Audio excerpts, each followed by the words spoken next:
Is New York State a community property state? Filing for divorce in New York can feel overwhelming, with a mix of emotions and complicated legal steps.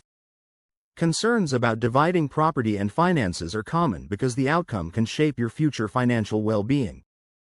Talking to a trusted New York City divorce lawyer can help you understand how property division works and what it means for you. Community property states treat most assets and debts acquired during marriage as jointly owned, so they are generally divided equally. Partners share equal liability for marital debts.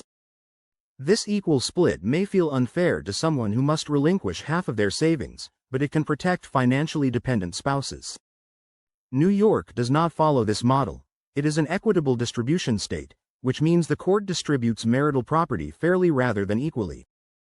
New York is not a community property state. Property is divided based on fairness, not an automatic 50-50 split.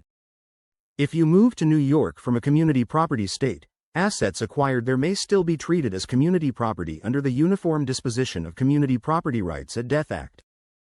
How such assets are handled depends on the type of asset, when and how it was acquired, and whether it has been commingled.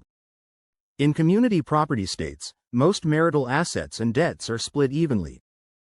Equitable distribution requires a judge to determine what is fair based on factors such as the length of the marriage, the parties' conduct, health, ages, occupations, incomes, education, estates, liabilities, future financial needs and ability to earn, and whether the couple has children.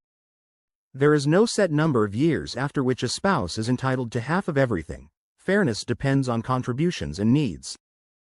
Separate property generally includes assets owned before the marriage, including bank accounts, investments, businesses, or a house purchased before the marriage. These assets remain separate unless they are mixed with marital assets.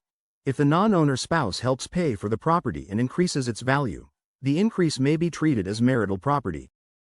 Separate property also includes assets acquired by will or gift from someone other than the spouse, compensation for personal injury, property exchanged for separate property or its increase, and property designated as separate in a written agreement.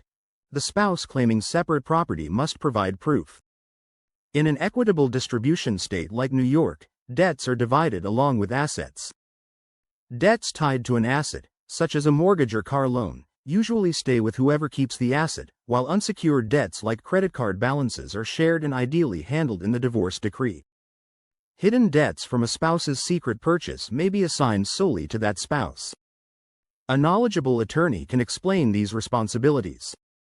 To divide a family home, the court must decide if the home is marital or separate. A home bought jointly after marriage is marital property and subject to equitable distribution. A home purchased by one spouse before marriage and never placed in the other spouse's name is separate property. Sometimes a house becomes commingled property if both spouses use separate funds to pay for it. Then, division can become more complex, and a prenuptial or postnuptial agreement can help protect the interests of both parties. Understanding these distinctions can help you navigate divorce more confidently and avoid unintended outcomes.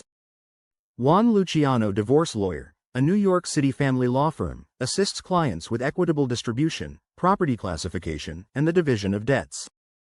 Their attorneys can help you navigate these issues and ensure that your rights are protected. Visit the law firm's office at 347 Fifth Avenue, STE 1003, New York, New York, 10016, or call 212-537-5859.